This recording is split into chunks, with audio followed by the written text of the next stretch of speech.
guys, welcome back to another whiteboard chat, and today we're going to talk about Sibo. Alright, so small intestine bacterial overgrowth. So essentially, Sibo is just as it sounds. It's a disruption in our normal gut microbiome. This bad bacteria starts to overgrow, and then obviously in turn causing some GI issues. So they can happen from a number of reasons. I mean, just general insults to the gut, consuming too many certain fermentable foods. I mean, there's so many things that can actually disrupt the gut microbiome once you really dig into that topic. So for the sake of this discussion, we're going to actually just talk about Sibo and a protocol, or at least some of a protocol or outline on how it could be corrected potentially. Now, this is something that is going to kind of depend person to person, because you'll see here I'll give a couple different options based on the situation, but there will be a few things I'll leave out. So in terms of like food selection and some other supplementation stuff and some exact dosages and things, I'm not going to give it all away because I can't give you everything, but you'll definitely have a good idea of what it's about and how the process might go. So let's dig in. All right, so we'll say that, let's see, a little bit of fade in my marker here, but let's say Sibo is suspected.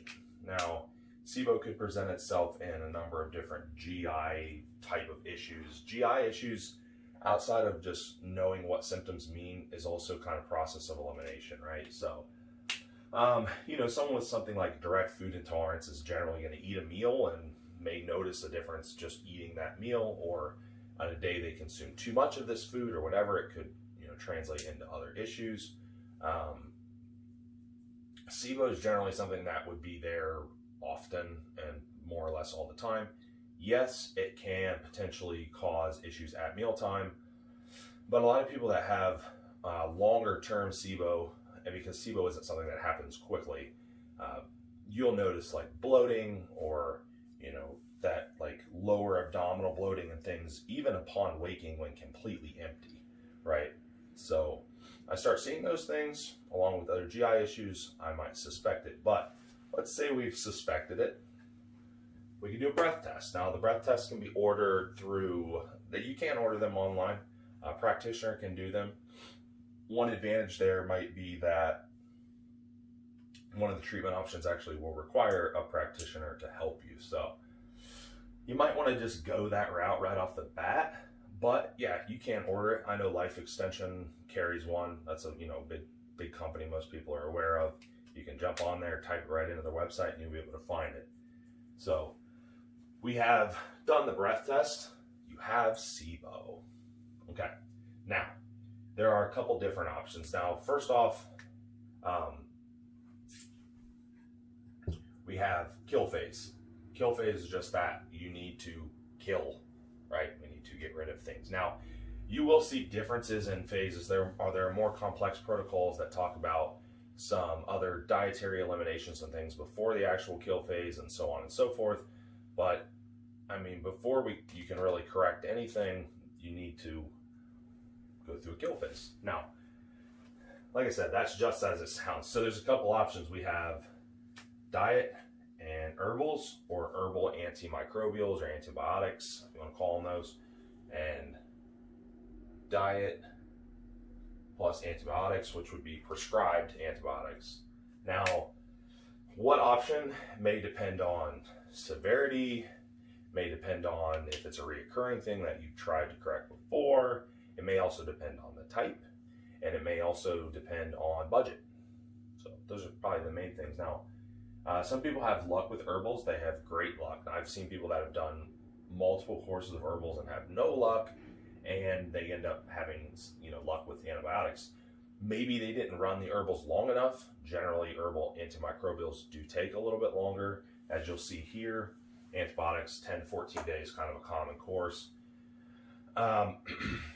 But, well, yeah, we can talk about that as well. So generally with the herbal option, 4 weeks, You see some practitioners recommend maybe 4 weeks. I honestly think that's, at least in my experience, it seems to be too short of a time period to really get a thorough kill phase for most people. So usually going to be 6, 8, 10, 12. You know, I may even be upwards of 12 or so with some people. It just depends, again, on severity.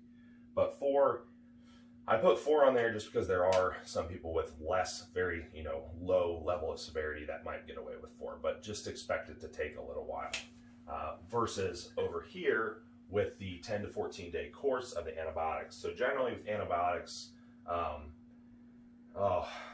always blank out trying to pronounce the rifaximin. Saying it wrong. Okay. Anywho, I did have a pronunciation for it, but I can't pronounce the damn thing apparently. But anyhow, we have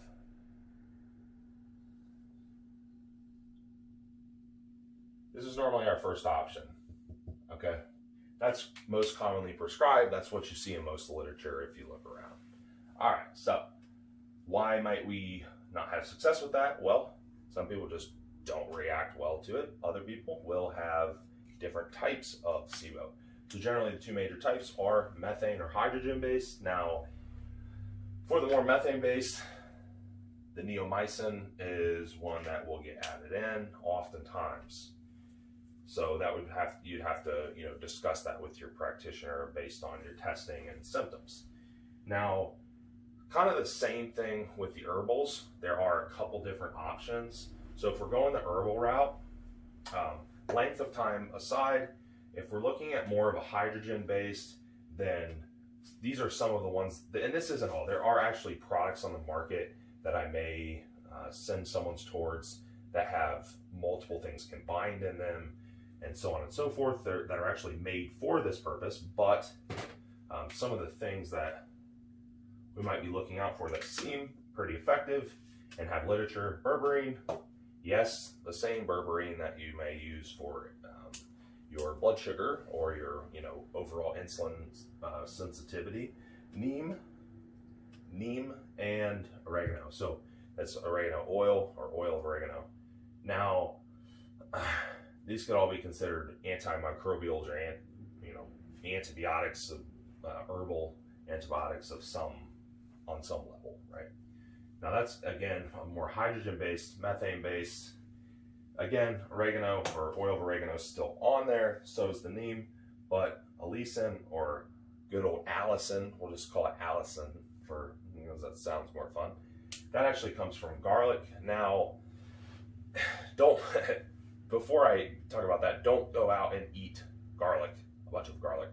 So garlic is high FODMAP. We do not want that right now. So be careful. And a lot of the products that isolate this are actually void of that FODMAP characteristic. So you're normally good, but double check. So diet, that actually is a great segue into diet, because generally at the beginning part of the diet or in the kill phase, we want to lower fermentation in the gut. We want to lower, which means we want to lower fermenting foods. We want to lower FODMAPs as really the main one.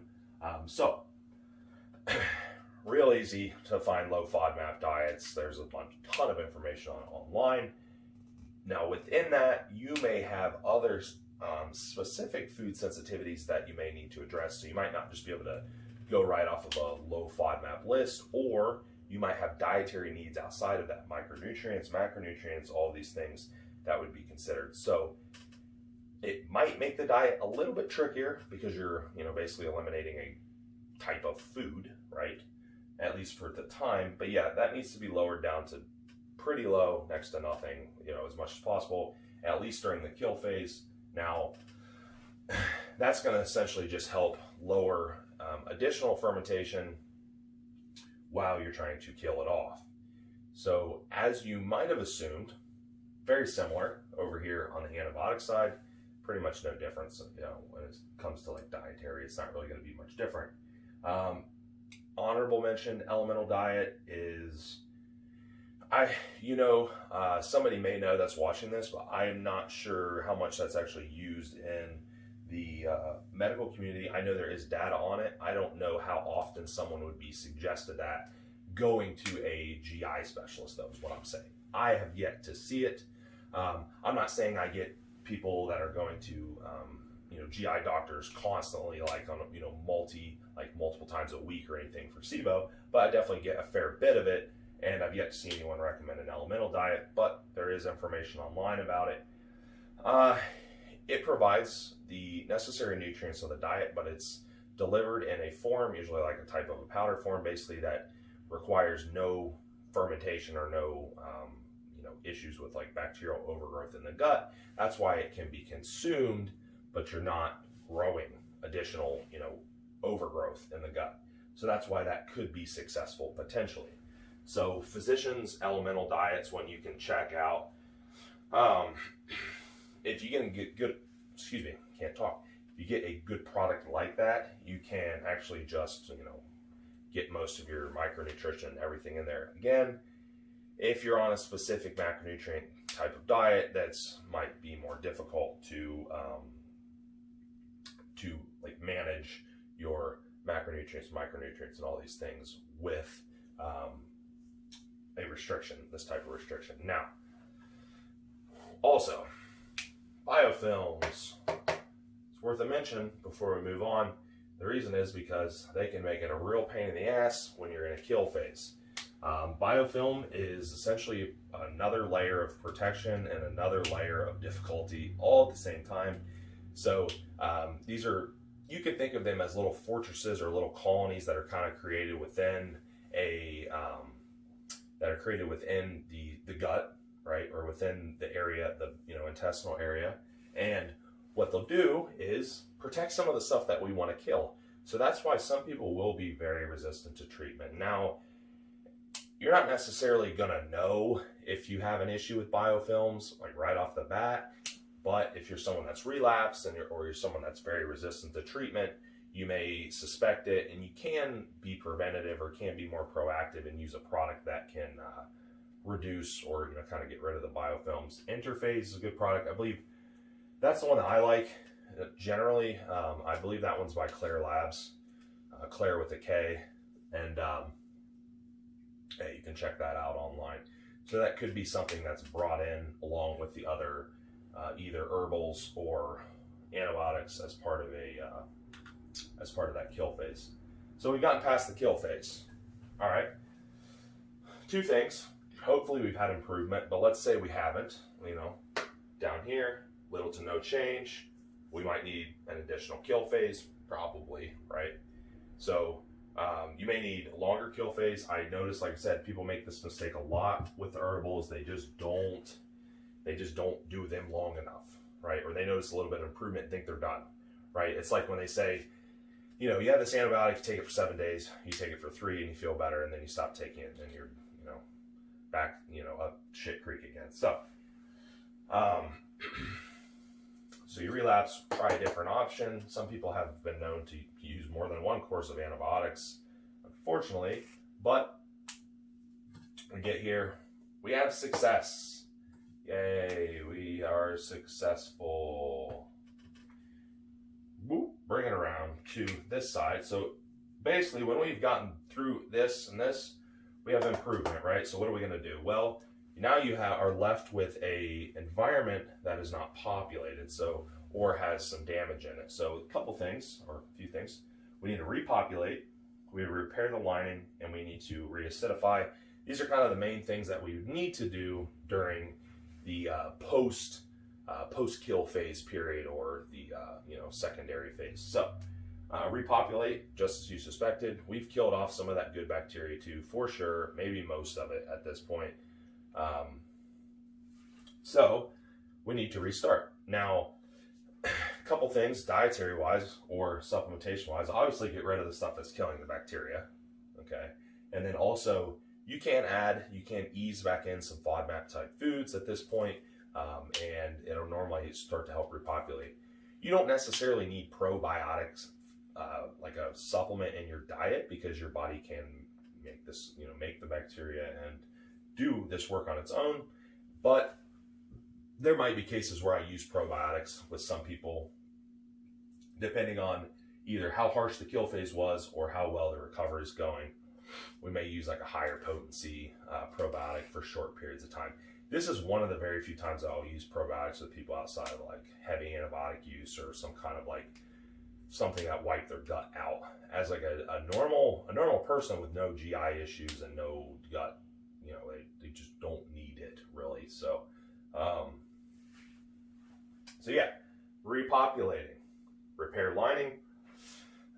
So now we may have some issues with intestinal permeability. It's probably, you know, there's probably already issues with it before, you know, based on the gut, you know, the gut environment that was there. So repair the lining with a couple things. Glutamine works really well. There's some crazy protocols out there. I believe it was, I want to say it was Charles Poliquin that had like the really crazy glutamine protocols, like 80 grams and crazy shit like that. But, you know, 10 grams morning, 10 grams night is a good place to start, ramp up to 20 and 20. It normally helps quite a bit. So we're looking at repairing mucosal lining in the gut mainly and providing a better environment for repopulation. So glutamine works, zinc carnosine, so or pepsin GI as it's normally called. That's another one that works pretty well. You want to take that one on empty stomach. Glutamine, empty stomach generally too. And that will help repair that lining. It'll help, these will also help with a lot of that intestinal permeability or having too much intestinal permeability, so we're not leaking toxins into the bloodstream and causing that like leaky gut syndrome phenomenon. So yeah, those things reacidify. Yeah, generally we may now be down to a lower acid environment, not be able to digest foods quite as well, especially protein, which we eat a lot of. So betaine HCl works well. You don't need a lot, but some people need more than others. You know, you can start at 1 to 2 caps a meal, ramp up until you start to feel normal digestion and transit time from meal to meal. Some people will use the burn method where they basically ramp up until they feel burn and then back to, you know, go back down a little bit. But yeah, repopulate, repair, reacidify. Those are the main things, right? So we have now lining and function restored. We've done that. Prevention. You know, prevention is just re-examine what you were doing previously. You know, what did you do that was causing these issues? Was it something dietary? Was it something else that was insulting your gut? Was it a lot of other, you know, even stress, poor sleep habits, like all these things can contribute to a poor gut microbiome. Even like ratio of macronutrients where you're eating tons of FODMAP foods or just like very high carbohydrate sugars, things like that. And you need to maybe shift a little bit for a while or something. So, or even just do phases of one or the other and not just constantly do one of them or hammer one, you know, aspect. So there's a lot of things to consider, but yeah, you need to trace back your steps and you need to figure out where it came from. And, you know, unfortunately, if you relapse, which does happen, it's unfortunately is like I don't see it a ton. I feel like a lot of the relapses do probably come from they don't do a thorough enough kill phase and they think they're better, but they're really not. And then they also don't do an improvement or this restore phase. So normally with a lot of the relapses, there's probably just a lack of adherence or a lack of like knowledge or practitioner just gives them antibiotics and that's it. And they never do anything else type of thing. Or they do an elemental diet or whatever, you know, so I wouldn't say that relapse is super common, but statistically it definitely happens, and you might have to repeat everything, unfortunately, and maybe hopefully learn from your first time and do it a little better the second time and not have to worry about it. But yeah, that's Sibo in a nutshell. That's kind of where you would start, considerations for different types and different treatments, and then also restorative process afterwards once you are feeling better. So I hope that's helpful. I know a lot of people suffer with this, or at least like, you know, at least like to some degree. So hopefully that helped at least a couple people out there, and we will talk to you next time.